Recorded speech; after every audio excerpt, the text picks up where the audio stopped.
नमस्कार। राजस्थान में सीईटी है जो लागू होने जा रहा है और किन किन भर्तियों पर हैं जो वो लागू होगा। क्या वर्तमान में जो पटवारी रीट अभी ये भर्तियां निकली हुई हैं, क्या इन पर भी हैं जो सीईटी लागू होगा। ये आज की भास्कर की न्यूज़ जोधपुर के अंदर 24 जून की है। इसके अंदर बताया गया है कि किन किन पर हैं जो ये लागू होगा। मैं आपको पूरी जानकारी और पूरी सच्चाई एकदम बताने वाला हूँ। आप हमारे साथ वीडियो को पूरा देखें और चैनल पर नए हो तो सब्सक्राइब कर लो और वीडियो को लाइक कर लो। देखिए क्या कहा गया है कि राजस्थान में पहली बार पटवारी और एलडीसी समेत 24 भर्तियों के लिए समान पात्रता परीक्षा होगी। फायदा ये क्या होगा, फायदा की है जो अभी भीड़ बहुत आ रही है भर्तियों के अंदर, वो है जो घटेगी। ये देख सकते हैं आप,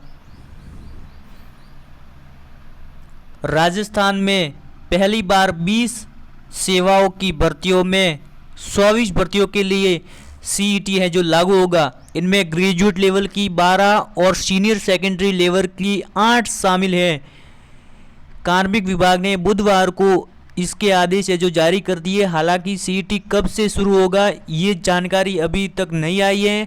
राजस्थान कर्मचारी चयन बोर्ड ये परीक्षा कराएगा और इसमें पटवारी, एलडीसी, क्लर्क, ग्राम विकास अधिकारी जैसी भर्तियां शामिल हैं। यह परीक्षा ग्रेजुएट और सीनियर सेकेंडरी लेवल के लिए अलग अलग होगी।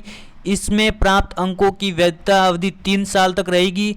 कोई भी अभ्यर्थी परीक्षा में एक बार अर्जित अंकों के आधार पर 3 वर्ष तक संबंधित पदों की भर्ती के लिए आवेदन कर सकेगा।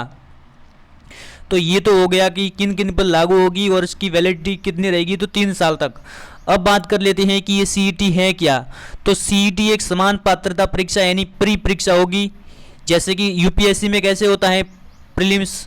इसके बाद जिस पद के लिए भर्ती निकलेगी यानी कोई भी भर्ती, जैसे कि उसकी अलग से परीक्षा होगी जो मुख्य परीक्षा होगी और इसमें शामिल होने के लिए संबंधित भर्ती एजेंसी पात्रता परीक्षा की न्यूनतम कट ऑफ जारी कर देगी कि कितने प्राप्तांक तक के अभ्यर्थी मुख्य परीक्षा के लिए आवेदन कर सकते हैं। उसमें अभ्यर्थी भी तय किए जाएंगे, कोटा तय किया जाएगा कि कितने अभ्यर्थी हैं जो आवेदन कर पाएंगे और इसका फ़ायदा क्या होगा और नुकसान क्या होगा। इससे सबसे बड़ा लाभ वो ये है कि भर्तियों में बहुत ज़्यादा भीड़ जो आ रही है ना वो घट जाएगी, क्योंकि सिर्फ वही लोग आवेदन कर पाएंगे जिन्होंने सीईटी क्वालिफाई किया होगा।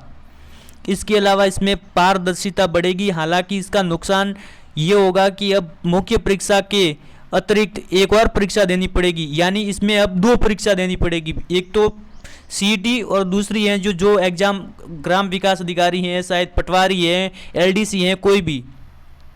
और कितनी बार ये दे सकते हैं। इस परीक्षा में शामिल होने के लिए अवसरों की कोई सीमा तय नहीं है। आयु संबंधी व अन्य पात्रता के आधार पर कोई भी अभ्यर्थी अपनी रैंकिंग के अंक सुधारने के लिए कितनी भी बार परीक्षा में शामिल हो सकता है। वह जिस अवसर में अधिक अंक प्राप्त करेगा उसे ही पात्रता के लिए गिना जाएगा। और कैसे होगी तो ये भी हम आपको बता रहे हैं कि जिन सेवाओं को इसमें शामिल किया गया है उससे संबंधित भर्ती में शामिल होने के लिए परीक्षा अनिवार्य है। यह एक चरण में बहुविकल्पी प्रश्न पत्र से होगी, यानी ऑब्जेक्टिव टाइप के प्रश्न होंगे और एक बार होगी। परीक्षा के बाद सभी अभ्यर्थियों के अंक सार्वजनिक किए जाएंगे और इसमें कोई न्यूनतम उत्तीर्णांक नहीं होंगे। भर्ती के हिसाब से प्राप्तांक होंगे, यानी जो मेरिट बनेगी उसी के आधार पर तय किया जाएगा।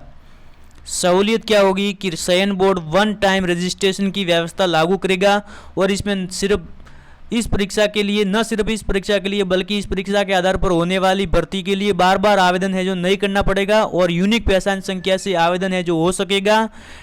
और ये सिस्टम आरपीएससी बोर्ड व अन्य भर्तियों की एजेंसियों के समन्वय से हैं जो बनने जा रहा है। अब बात कर लेते हैं कि ये पटवारी और जो प्रक्रियाधीन भर्ती हैं उस पर लागू होगा या नहीं। तो पहली बात तो जो रीट हैं इस पर तो लागू होगा ही नहीं, क्योंकि उसमें तो ऑलरेडी होता ही है सीईटी सीटेट। तो अब बात करें पटवारी पर, तो जो प्रक्रियाधीन भर्तियों में ये व्यवस्था लागू नहीं होगी। राजस्थान कर्मचारी चयन बोर्ड की ओर से की जा रही 4421 पदों की पटवारी भर्ती 2020 सीईटी इसके दायरे से बाहर रखी गई है। कर्मचारी चयन बोर्ड के अध्यक्ष हरिप्रसाद शर्मा ने कहा कि पहले जारी हो चुकी भर्तियों व प्रक्रियाधीन भर्तियों में समान पात्रता परीक्षा सीईटी है जो लागू नहीं होगा।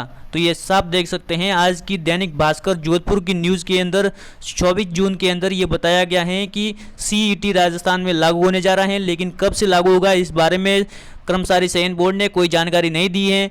दोस्तों हमारे चैनल को सब्सक्राइब कर लो और वीडियो को लाइक कर लो और राजस्थान के बेरोजगार अभ्यर्थियों तक जल्द से जल्द पहुंचा दो।